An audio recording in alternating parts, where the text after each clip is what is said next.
Assalamualaikum warahmatullahi wabarakatuh. Salam sejahtera untuk semua. Jumpa lagi dengan saya Haris di channel Misteri Perhal.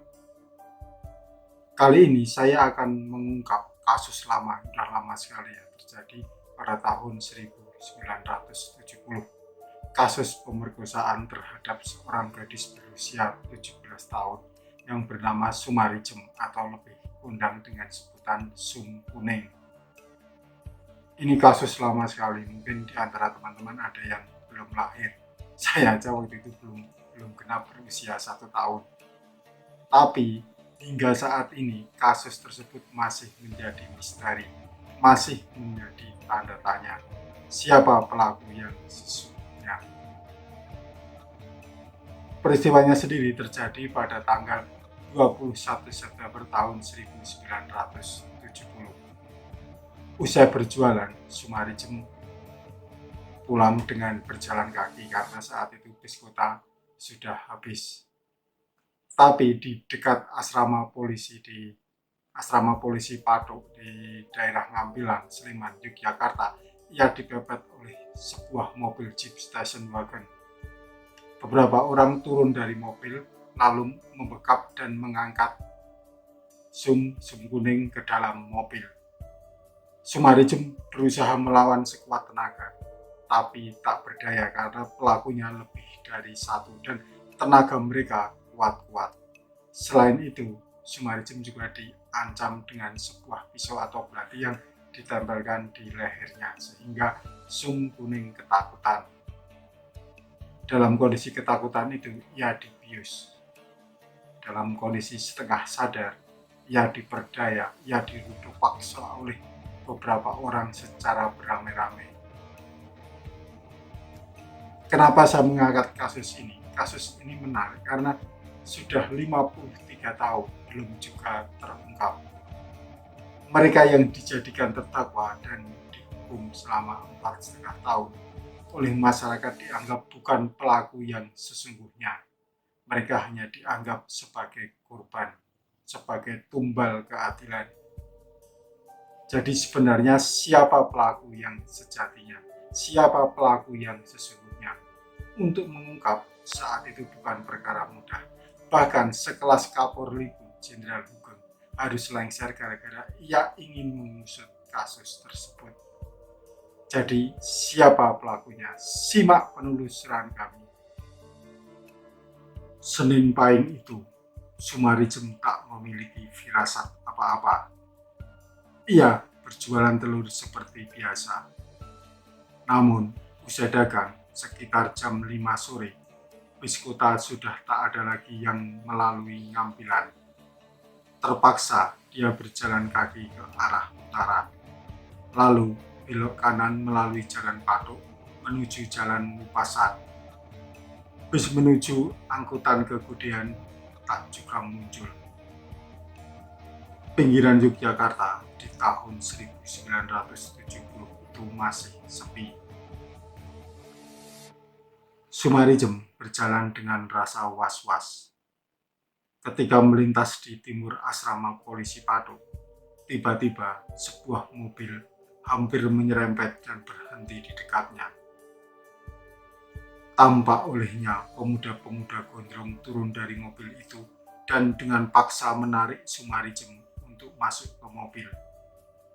Ia berusaha dengan sekuat tenaga menolak paksaan berandal-berandal itu, namun tak berhasil. Tulis Kamajaya dan kawan-kawan dalam buku Sum Kuning, Korban Penculikan Pemerkosaan. Mobil itu lalu bergerak lagi dan mengitari jalan Diponegoro menuju Bumijo. Seingat Sumarijem, mobil melintasi jalan Magelang dan terguncang ketika menyeberangi rel. Rel itu sekarang sudah tidak ada lagi. Di dalam mobil, ada yang mengancamnya dengan menempelkan pisau ke leher.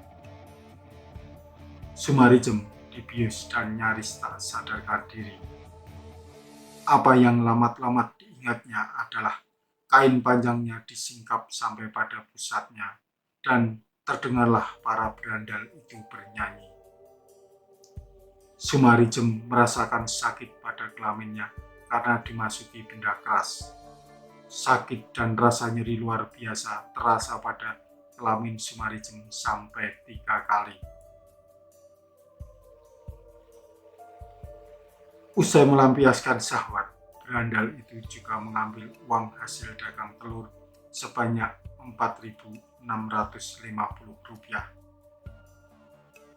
Kemudian, sum kuning dibuang di tepi jalan Wates Purworejo, daerah Kambing. Hari masih gelap. Sumarijem berjuang keras berjalan menuju ke arah kota Yogyakarta. Ketika hari agak terang, segelintir orang berlalu lalang. Dengan sisa uang Rp100, Sumarijem menyetop becak. Si pengayuh becak lalu mengantarkannya ke rumah salah seorang langganannya di Bumijo, Nyonya Sulardi. Sumarijem menangis. Pagi itu, keadaan Sumarijem sangat menyedihkan. Kaki dan kainnya berlumuran darah. Isak tangisnya sampai ke telinga tetangga Nyonya Sulardi. Kebetulan, Nyonya Sulardi bertetangga dekat dengan Tut Sugiarto, wartawan Minggu Pagi. Pada pukul 6, tanggal 22 Desember tahun 1970, Tut segera menghubungi rekannya, Imam Sutrisno, wartawan Kedaulatan Rakyat. Imam segera melapor ke polisi militer Denpom 7-2. Begitu anggota PM datang dan menyaksikan derita Sumarijem, mereka langsung membawanya ke rumah sakit Bethesda. Ketika dibawa ke rumah sakit, karena melewati jalan Patung, Sumarijem menunjukkan tempatnya diculik para pemuda gondrong malam sebelumnya. Publik geger dengan kisah sum kuning.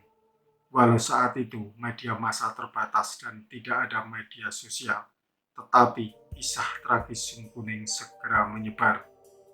Koran-koran di Yogyakarta, bahkan koran nasional, ramai membicarakannya. Bahkan pada tahun 1980 muncul sebuah film berjudul Perawan Desa yang disutradai Frank Roaring Paney. Si perawan desa yang jadi korban itu dinamai Sumirah. Nasib Sumirah hampir mirip dengan sum kuning. Seminggu setelah Sumarijem menjadi korban, pada 28 September 1970, tersiar kabar bahwa para penculik dan pemerkosa Sum akan diarak. Ribuan orang memadati kantor polisi di selatan Malioboro. Namun, tak ada yang diarak hari itu. Semua pelaku ternyata belum tertangkap.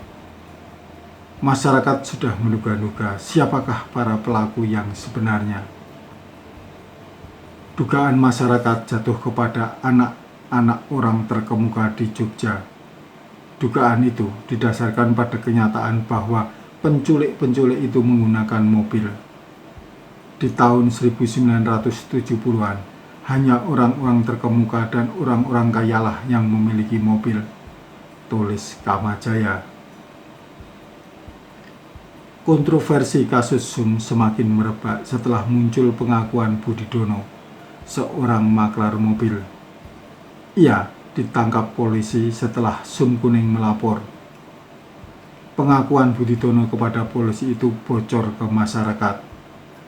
Budidono mengaku salah satu dari 4 pemuda yang memperkosa Sum kuning.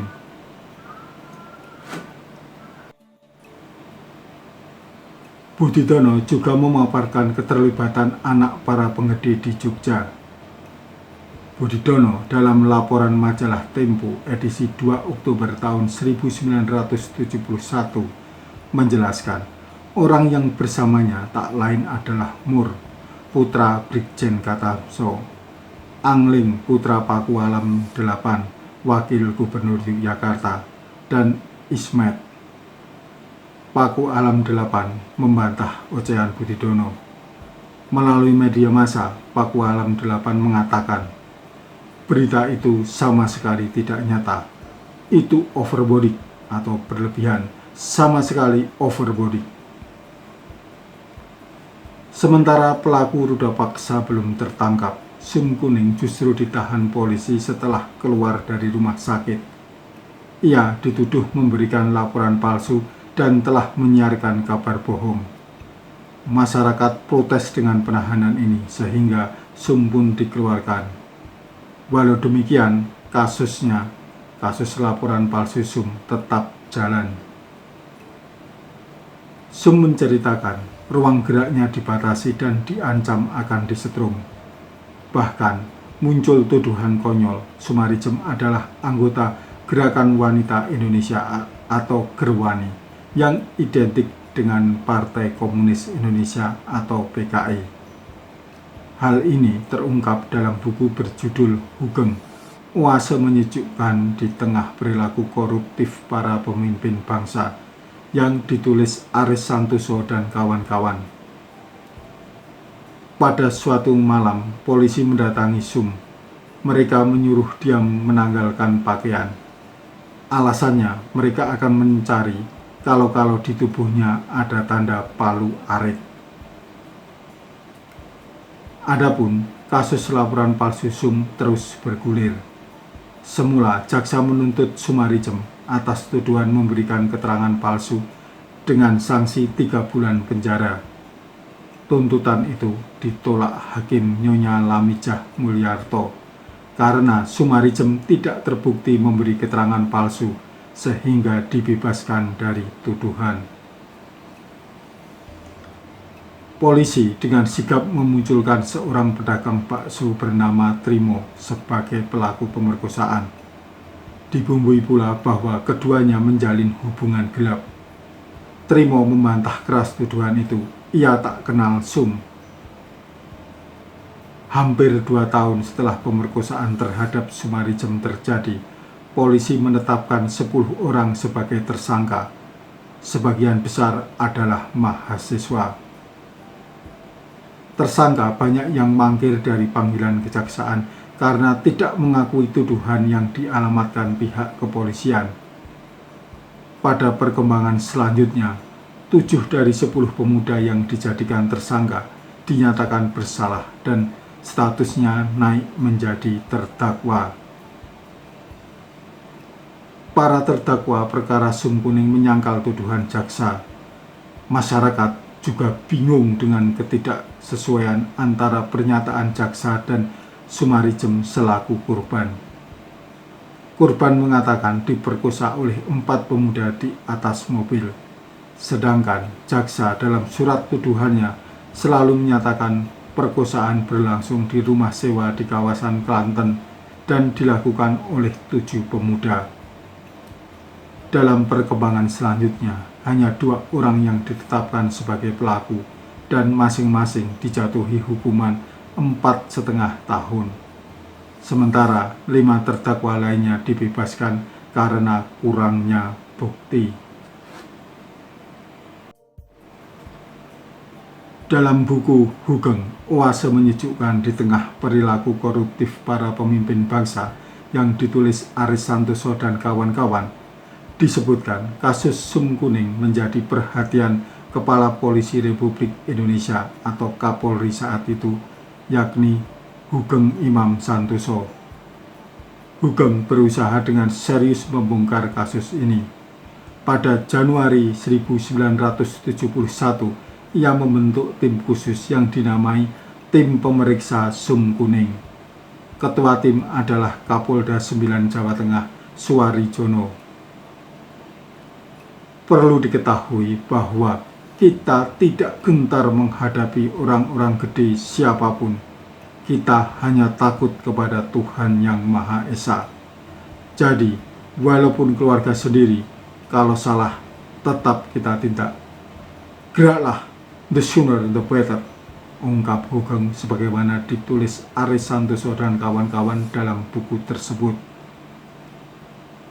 Sugeng sampai melaporkan perkembangan pengungkapan kasus Sum Kuning kepada Presiden Soeharto. Mendapat laporan itu, Soeharto malah meminta kasus tersebut diambil alih oleh tim pemeriksa pusat atau Komkaptim. Pendeknya, kasus Sum Kuning dianggap berdimensi politik yang luas, sehingga rejim merasa perlu mengambil alih sepenuhnya. Kendali Hugeng pun hilang dalam pengungkapan kasus Sum Kuning. Sebelum kasus terungkap, Hugeng justru diberhentikan oleh Presiden Soeharto pada 2 Oktober tahun 1971. Bersamaan dengan itu, gaung kasus Sum Kuning hilang dari permukaan.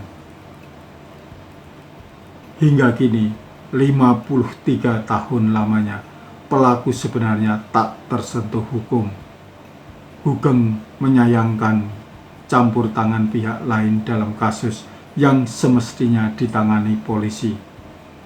Harapan saya agar urusan Polri tidak dicampur tangani pihak lain menjadi memprihatinkan, kata Hugeng dalam buku Hugeng, Polisi Idaman dan Kenyataan, terbitan tahun 1993 yang ditulis oleh Abrar Yusra dan Ramadan KH.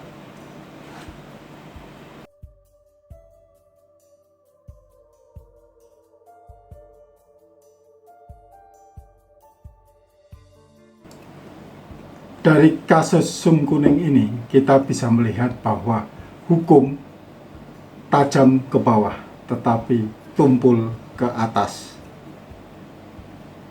Mungkin keadaan sekarang sudah berbeda dibanding era Orde Baru karena saat ini sudah ada media sosial dan pers yang relatif lebih bebas dibanding sebelumnya. Namun ketidakadilan tetap saja masih ada meskipun kuantitasnya atau kualitasnya tidak seperti dulu lagi. Namun banyak masalah yang masih mengganjal di hati kita tentang keadilan ini, di mana hukum tetap aja tajam ke bawah. Apalagi kalau kasus-kasus yang berhubungan dengan politik dan terkait dengan para penguasa tetap saja sulit diselesaikan secara hukum. Oke teman-teman, episode mendatang kita akan membahas topik lain. Jika teman-teman menginginkan saya membahas sebuah topik, silahkan mengirim pesan ke email misteri.verhal@gmail.com atau menulis message di Facebook dan Instagram yang alamatnya ada di kolom deskripsi atau di sini. Untuk kawan-kawan yang nggak mau ribet, cukup nulis komentar di kolom komentar, nanti kami yang akan menghubungi teman-teman. Jangan lupa ikuti terus channel Misteri Verhal, karena episode mendatang saya akan membawakan cerita, sejarah, ataupun kejahatan-kejahatan khusus, kejahatan-kejahatan besar yang menarik perhatian publik yang kadang belum diketahui oleh kawan-kawan. Sampai jumpa. Wassalamualaikum warahmatullahi wabarakatuh.